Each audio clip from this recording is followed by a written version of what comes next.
Queridos irmãos e irmãs, aqui este evangelho de hoje abraça toda a liturgia ao longo da semana, e de modo especial essa semana que passou, nós meditávamos o capítulo 10º do Evangelho segundo Mateus, que também falava da missão. Então Jesus que convoca os 12, Jesus que os instrui, mostrando o que é que eles devem fazer, Jesus que orienta, mostrando também a capacidade de não precisar colocar a confiança em si mesmo, mas no projeto que ele traçou, sabendo que também serão perseguidos, muitos fujam para outra cidade, inclusive foi o evangelho de ontem, Queridos irmãos, o Evangelho segundo São Marcos traz essa nota que Jesus chamou os 12 e, portanto, assim como Deus no antigo Israel chamou 12 tribos para ser no meio do mundo um sinal da presença de Deus, Deus convoca Israel para ser no mundo um filho predileto, como nós meditávamos ao longo da semana, o profeta Oséias. Do Egito chamei meu filho, capítulo 11. Israel é, portanto, um filho predileto de Deus. Mas como Israel subverteu-se, foi preciso que o seu filho unigênito viesse ao encontro dos homens e reestabelecesse uma aliança nova, chamando, assim como Deus chamou 12, Jesus chama 12 apóstolos, fazendo, portanto, uma nova e definitiva aliança. E aqui nós já aprendemos uma coisa: ficar de fora da nova aliança estabelecida através dos 12 apóstolos é ficar de fora do projeto que nosso Senhor traçou. Como é bonito, nós refletíamos nesses dias atrás, o capítulo 2 de Efésios 19 e 20, como é bonito saber que nós somos concidadãos dos santos, e por isso que a Igreja de Cristo lembra desses homens. Lembre do capítulo 5 de Mateus, versículo 16, que a vossa luz brilhe no meio dos homens, para que, uma vez vislumbrados através dessas luzes, possam glorificar a Deus que está no céu. É por isso que a igreja lembra dos santos. Depois, o apóstolo Paulo falou no capítulo 2, versículo 19 e 20, que o edifício que nosso Senhor estabeleceu tem como colunas os 12 apóstolos, e portanto a igreja de nosso Senhor tem como coluna os 12 apóstolos. Por isso ninguém tem o direito e a autonomia de dizer: eu tenho o poder de criar, de fazer o que eu acho que é interessante. No campo da fé, não. Já foi estabelecido, e tendo como pedra angular o próprio Jesus Cristo. Está vendo que coisa linda? Quando eu observo o capítulo 2 de Efésios, versículo 19 e 20, eu penso como a igreja de nosso Senhor é linda, mas mal conhecida. E por isso, aquilo que dizia Futoxin, os inimigos da igreja de Cristo certamente devem ser uma centena, porém os inimigos daquilo que disseram a respeito da igreja de Cristo são milhares e milhões. Ou seja, porque criaram um boneco e começaram a odiar esse boneco, não a igreja de Cristo. Então, quando Jesus convoca 12, é para dizer: há uma necessidade da presença de Cristo no mundo através da igreja. Nós precisamos de coisas visíveis para contemplar o invisível. Lembre do capítulo 1 de Colossenses 15. Cristo é justamente a imagem visível do Deus invisível, porque é tocando no visível que chega ao invisível. Por isso é que a igreja de Nosso Senhor tem o altar, tem a imagem do crucificado, tem a imagem dos santos, que não são deuses. Mas eu não quero tocar nesse assunto. A liturgia de hoje fala da missão, a missão de ir. E Nosso Senhor enviou de 2 a 2, para dizer que a igreja de Nosso Senhor, ela não nasce do individualismo, ela não caminha no individualismo. Um cristão não anda sozinho. Um cristão precisa. Ô padre, e por que precisa do outro? É porque o outro vai te tornar mais santo. É o outro quem gera em você a capacidade de trabalhar os seus temperamentos, né? O outro, você sozinho, ninguém vai te perturbar, ninguém vai pisar no seu calo, ninguém vai lhe insultar, ninguém vai gerar em você a capacidade da santidade. E é por isso que se compreende porque que tem muita gente dizendo eu sou cristão, mas cristão que não se mistura, não vai à comunidade, não pertence a nada, é só eu e meu Jesusinho. Não entendeu nada do cristianismo. O cristianismo nasce, veja, Nosso Senhor convocou uma comunidade. E quando envia, não manda cada um fazer o que quer, não. Envia 2 a 2. Para que na mesma medida que um possa ser uma instigação para o crescimento espiritual do outro, na mesma medida também de encorajamento. Porque quando um estiver desanimado, o outro, diga, vamos lá, irmão, você não está só. Como é triste o cristianismo do individualismo. É eu e meu Jesusinho, não me misturo com ninguém, não entendeu nada. Como é que eu posso de fato trabalhar meus temperamentos se não tem ninguém para me importunar e nem alguém para eu importuná-lo?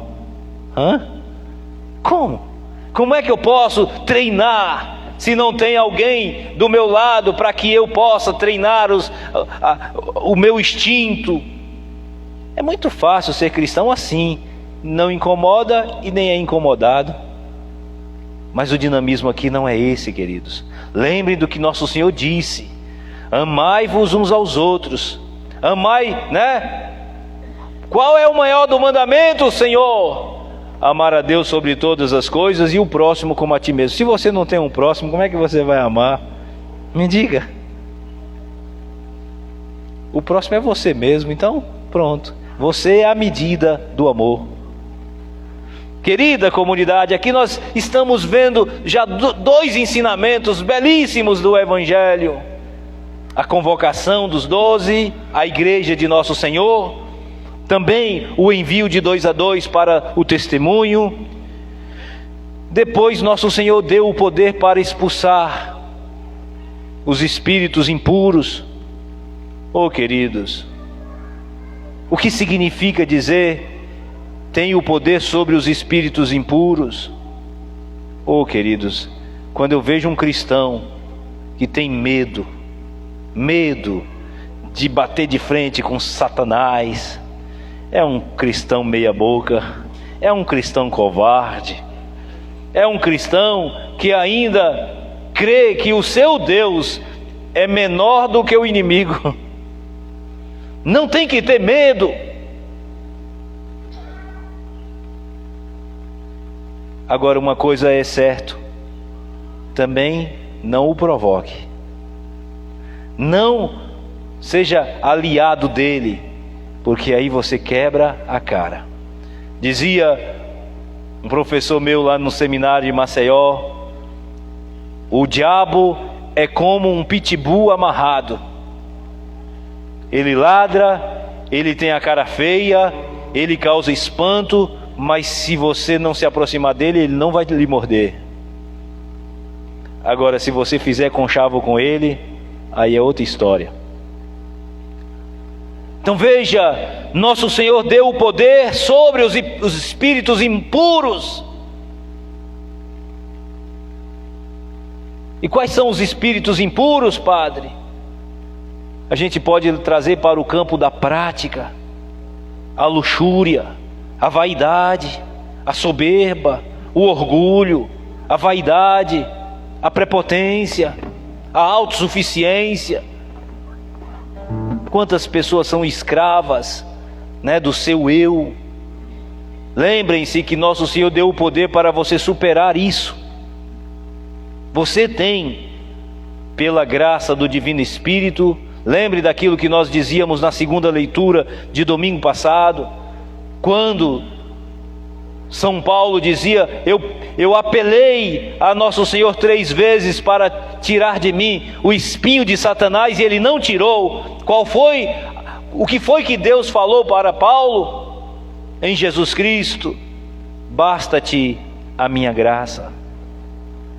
É preciso contar com a graça divina, queridos, dia e noite.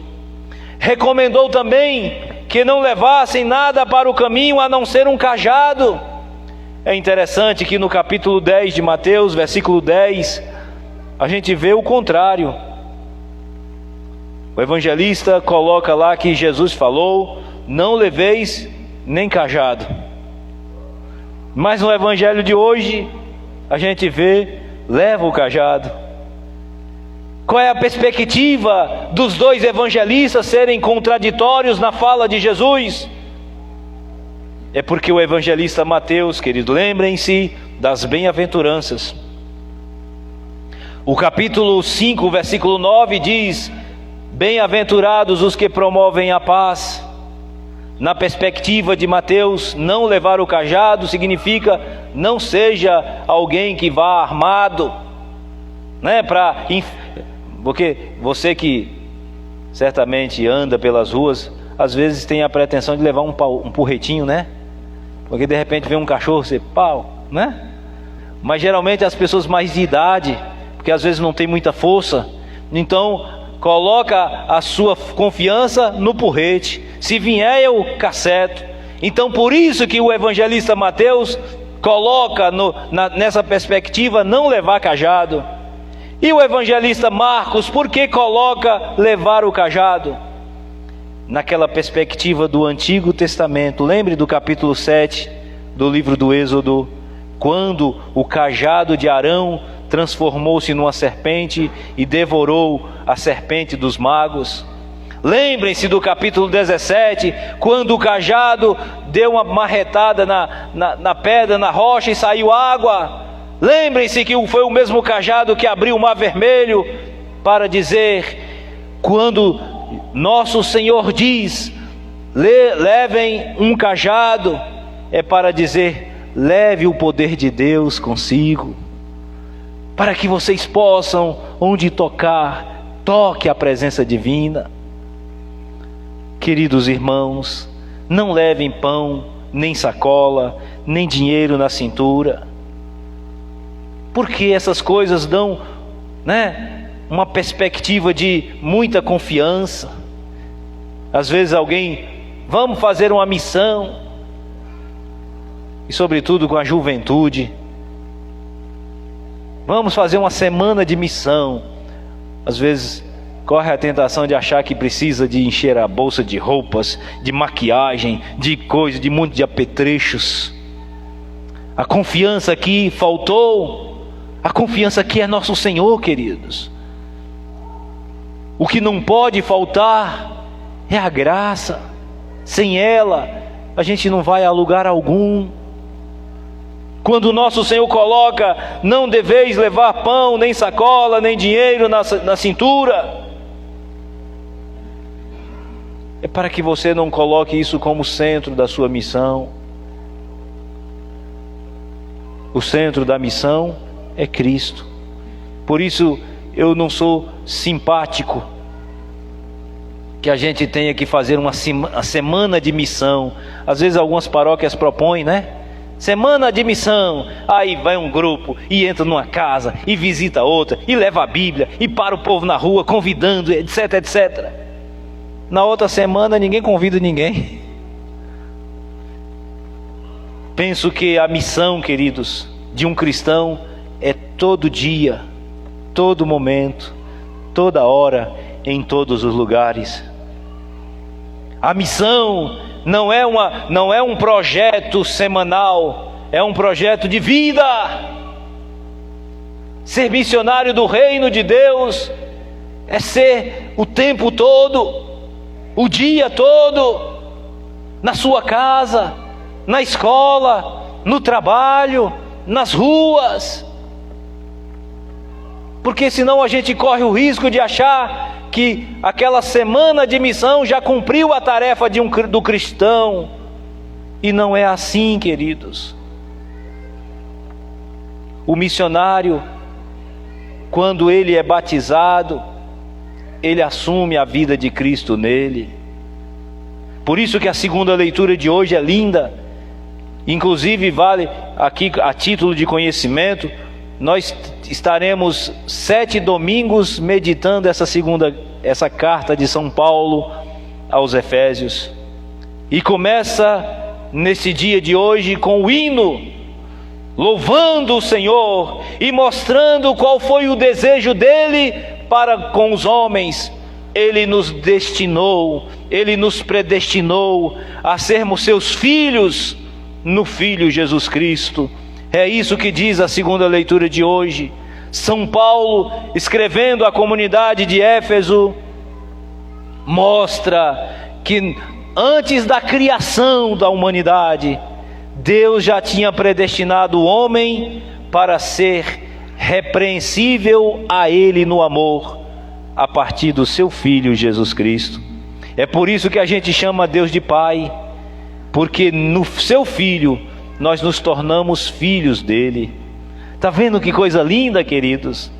Por isso que a gente pode bendizer o nome de Deus e chamá-lo de Pai, Pai nosso, porque Ele assim o quis, que nós fôssemos os seus filhos. Querida comunidade de fé, a primeira leitura de hoje, nós vimos o profeta Oséias sendo insultado por um sacerdote. Nós estamos na perspectiva da missão. O profeta Amós, que da região sul de Judá, do vilarejo chamado Tecoa, ele foi convocado para ir à região norte de Israel, precisamente a Samaria, Betel, para chamar a atenção das autoridades, tanto o rei quanto o próprio sacerdote Amazias, que era uma espécie de amaziado com o rei.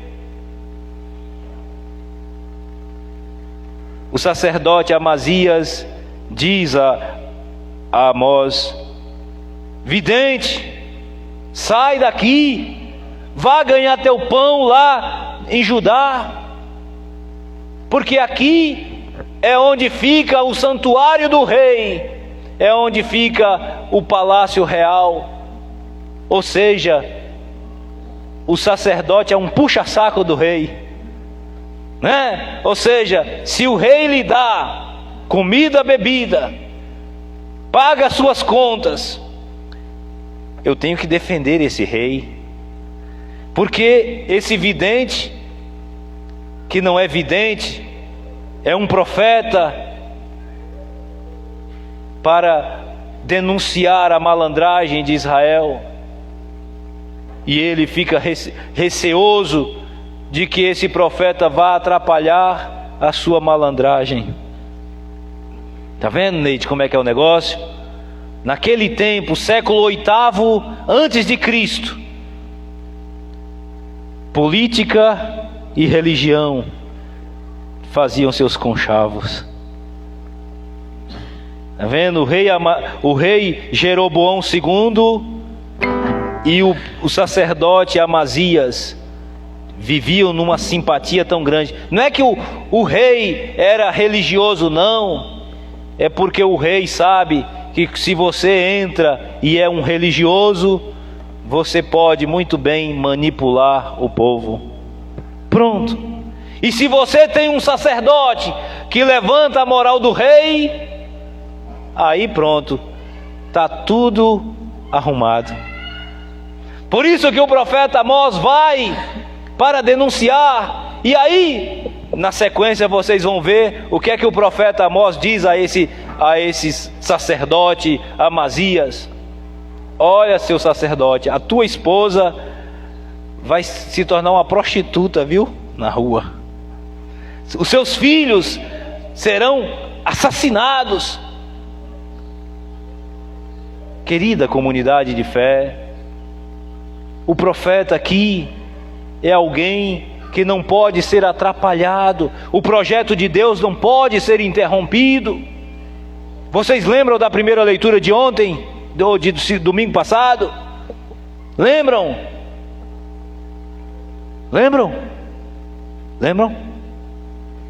O profeta Ezequiel, o Espírito do Senhor que está sobre ele, e ele vai, se quiser escutar ou não, saiba que entre esse povo de coração embrutecido, de cabeça dura, um bando de rebeldes, saiba que entre eles habitou um profeta. Quer acolham, quer não acolham, devem ir.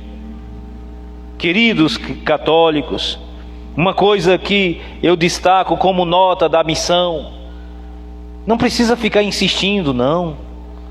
Quiser escutar, escutem. Quiser acolher, acolha. Se não quiser, muito bem, obrigado, vá para outro canto. Porque pensa como é triste você fica ali, insistindo. O projeto de Deus não é uma insistência, é uma proposição. Ninguém deve ser amarrado para ser cristão, não. Como eu dizia para uma jovem esses dias, que queria batizar uma criança e acha que tem a obrigação, o direito. Ninguém tem o direito de ser cristão, não. Agora, uma vez que se julga entrar no dinamismo do cristianismo, a primeira pergunta que deve ser respondida no coração de quem deseja é se conformar com a vida cristã. O grande problema, querida comunidade de fé, é que o cristianismo se tornou uma brincadeira. A religião cristã se tornou apenas um evento cultural. Todo mundo batiza, eu também batizo. Mas a questão aqui, ninguém é obrigado a batizar, não, queridos. E vou dizer uma coisa muito clara para todos nós: é melhor ser um pagão por convicção do que ser um cristão meia boca. O cristianismo não é uma brincadeira, e eu quero lembrar a todos nós, porque com certeza será menos um para manchar esse nome que é digno, essa beleza sacrossanta que nós chamamos de cristianismo. O grande dilema, queridos, é que quando você pergunta a um à toa na rua: você é batizado? Sou. Mas você nem conhece nem o padre da paróquia. É ridículo. Como aquele, lembra, seu Zé? Olha, seu Zé está ali de prova. Um dia nós fomos levar uma comprazinha para uma pessoa lá do outro lado da pista, e uma senhora com a camisa do Bom Jesus, e eu já pensei logo: essa aqui deve ser devota lá da paróquia. Seu Zé perguntou logo: ô dona, a senhora conhece esse homem aqui? Ela falou: não conheço não. Ué, a senhora não conhece? Eu falei: a senhora não vai à missa não? A senhora é católica? Sou. Mas a senhora não conhece nem o padre da paróquia da senhora? Ah, o senhor é o padre. uns católicos sem futuro. É melhor ser protestante, porque é menos um para atrapalhar a fé católica. E eu quero lembrar a todos os católicos que nós estamos no tempo da purificação. Só vão ficar na Igreja Católica quem de fato entendeu o catolicismo, quem de fato entendeu o cristianismo, a Igreja de nosso Senhor Jesus Cristo. Aqueles que não entenderam, aqueles que brincaram de ser cristão, pode ter certeza que tem propostas melhores aí fora. Queridos irmãos, o projeto de Deus é ser um sinal no mundo. Quando vocês entrarem numa casa, fiquem ali até a vossa partida. O que significa isso, seu vigário? A missão não pode ser pela metade. A gente precisa estar até o final.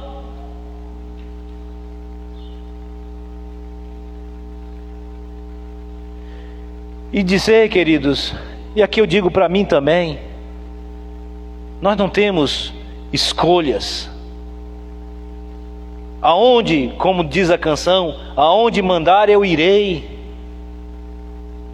Como é triste quando a gente fica colocando objeções. Não, eu não quero ali, eu quero acolá. A gente sabe que o nosso humano quer sempre o melhor. Mas se nosso Senhor te designa a ir ao lugar que para você é o pior lugar, vá! Ficai ali até a vossa partida. Inclusive aqui até uma chamada de atenção para nós padres. Às vezes a gente fica escolhendo paróquia. Eu não vou para a paróquia fulana, não, eu queria ir para a paróquia fulana.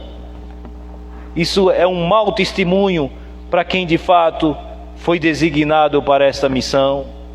A gente sabe que é difícil, tudo é difícil.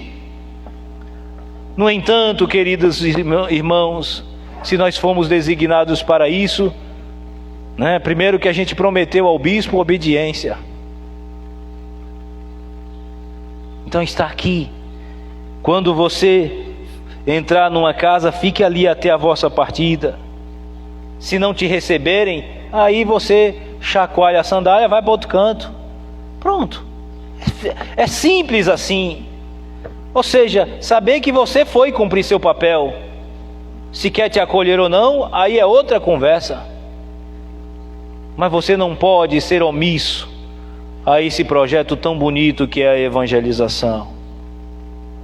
Nós estamos, queridos, no tempo em que a gente precisa assumir o nosso batismo e dizer que o Padre e todos nós, você que é batizado, você também foi designado a ser. Lembra que o padre colocou uma vela?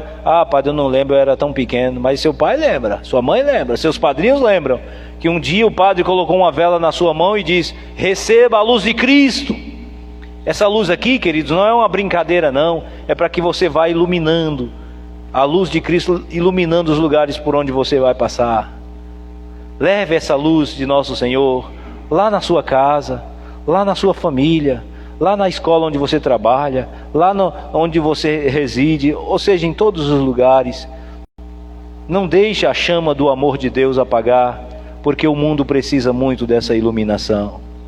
Que Deus abençoe a todos nós, e que essa liturgia deste 15º domingo do tempo comum seja um impulsionamento à minha vida e à sua, para que também nós, e não esqueçamos, Jesus também nos convocou à missão.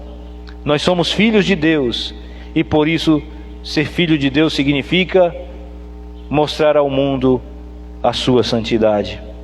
Que Deus nos abençoe, que o bom Jesus, aquele que é intitulado nosso patrono, dê-nos a graça necessária para fazermos com que Lagoa das Flores seja eclodida neste amor tão grandioso que nós chamamos de nosso Senhor e nosso Deus.